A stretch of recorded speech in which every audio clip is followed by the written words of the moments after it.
kami ng kopya ng report of investigation para para basahin lang namin. Ngayon, kung ayaw nila magbigay, mag-cooperate sa amin, we might be forced. Mapipilitan kami gamitin yung aming powers to cite them in contempt. Hindi ho kami nagbibiro. Trabaho ho ito na binigay sa amin ng taong bayan. Trabaho ito na binigay sa amin ng konstitusyon. Sino po ang isa Ano, sa inyo? bibigyan mo kami ng sulat? Opo. Bibigyan mo kami ng sulat? Nireklamo mo isang barangay captain? Ano, babasahin lang namin? Linawin ko lang. Sino daw po isa-cite niyo in contempt? Aba, di kung sino ho yung ayaw kasi this is a committee report represented by Representative Joel Chua. Opo. So we will ask Joel Chua once the Vice President or any of the respondents there will file their counter affidavit, we will ask the committee kung gusto nila mag-file ng reply. Kung hindi, it will be submitted now for resolution by the Office of the Ombudsman. Ngayon, kung ayaw nila mag-file ng reply, we will consider them deemed waived. Oo. Waive Ngayon, na pag yun. sinabi nila, ay hindi naman kayo nag-file sa inyo, if they insist on doing that, ay siguro naman, hindi ho ako I am not threatening them, siguro naman ano to, hindi na siguro magandang relasyon ito between the House of Representatives and the Office of the Ombudsman na ayaw namin mayari. I think they should cooperate with us because they were the ones na, kumbaga kinalabit kami, kiniliti kami. Thank you, Isa. Marian Enriquez from TB5. Good afternoon, ma'am. Sorry, ma'am, I just have to ask. Kasi has this always been the practice, like yung questions about the ombudsman filing na ang complainant daw ay ang good government? Kasi I don't know kung ano yung nangyari doon sa Quadcom report na nirekomendahan din na filean po ng crimes against humanity paglabag daw po sa Republic Act 9851. Sina former President Rodrigo Duterte, Del Rosa. I don't know. Paano po ba yun, ma'am? Also, do you have any info about that? Kung yun ba, inaksyon na ng ombudsman? Wala pa akong information tungkol dyan. Ang alam ko lang, dun sa recommendation ng Committee on Good Government, may listahan naman ng mga recommendation of criminal, civil, and administrative cases. I cannot speak on the history of the Ombudsman on initiating their own investigations based on various committee recommendations. But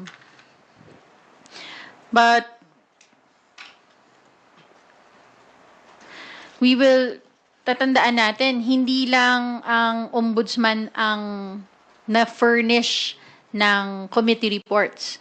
All other agencies, katulad ng Department of Justice, I think DBM was also furnished. So, different agencies may initiate their own investigations on the matter based on the recommendations of a particular committee.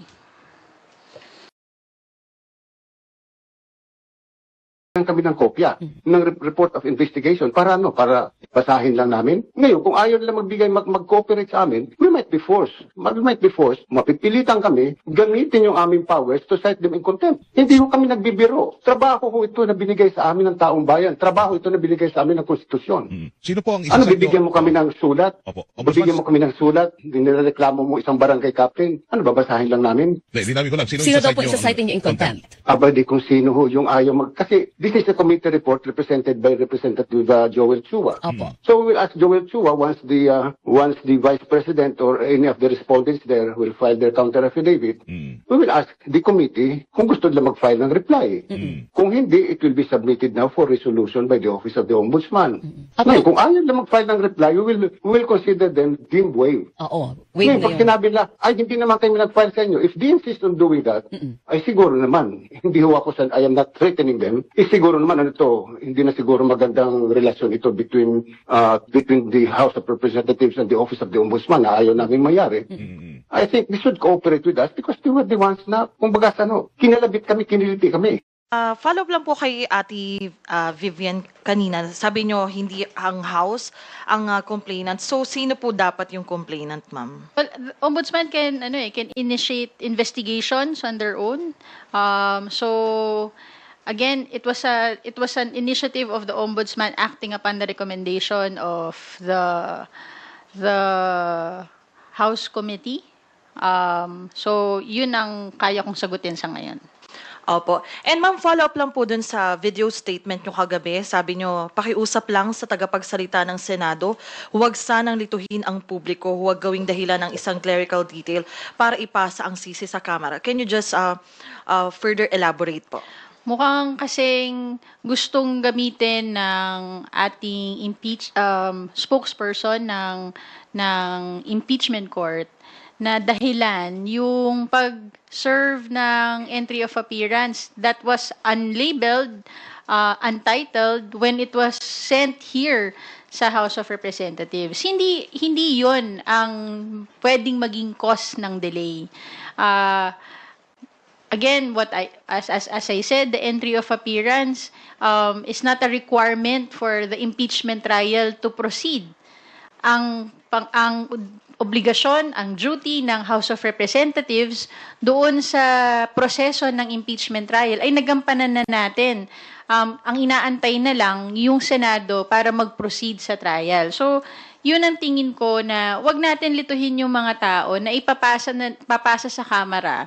Ang dahilan kung bakit wala pa rin tayong nakikitang impeachment trial sa ngayon. Hindi po ang Kamara ang nagpapaantala ng impeachment trial. In fact, handa na at patuloy na naghahanda ang ating prosecution panel para mag-ipresenta ang mga ebidensya doon sa Formidable at mga respetadong abogado po yung nasa defense team so paghandaan na lamang po nila yon at yun ang awayin po nila at wag po yung impeachment court. For the record lang din ma'am, coming from the House spokesperson, inaaway po ba ng Kamara ang Senado? Wala naman kaming inaaway. Kami lang ay ini-emphasize lang namin kung ano ang naging tungkulin namin at nagawa na namin, inaantay na namin na gawin ng Senado ang kanila namang obligasyon at responsibilidad at tungkulin doon sa saligang batas patungkol sa impeachment proceedings, lalong-lalo na sa pagtuloy ng impeachment trial. Hindi po kami nangaaway.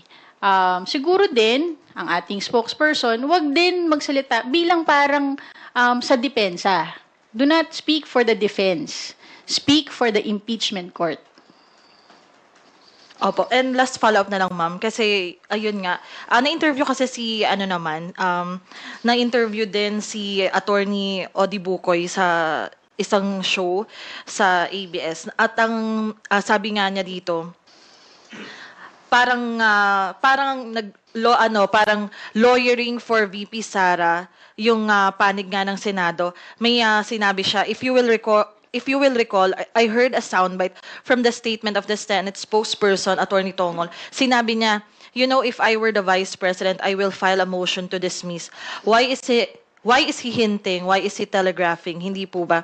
So ano po yung masasabi ng Kamara tungkol dito? At paano kaya to makakaapekto kung may mga ganitong stand yung Senate Impeachment Court? Paano ito makakaapekto sa prosekusyon? Siguro ang ating spokesperson ng impeachment court ay ini-echo lang yung, kasi as a spokesperson, you speak for the body that you are representing, no? So baka yun yung naririnig niya mula dun sa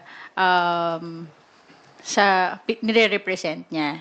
Kaya nga sinasabi natin, we want to see an impartial, transparent impeachment court na handa tanggapin ang ebidensya, handang pakinggan ang ebidensya at magdesisyon ayon sa ebidensya na kaya nating na ilalahad at ipepresent ng prosecution panel pag tinuloy na nila ang impeachment trial. Okay, thank you po. Thank you, Mela. We will now hear a question from Billy Vegas of Abante Politico. Attorney, magandang hapon po. Attorney, hingi lang po ako ng reaction doon sa sinabi ni Senator Amy Marcos.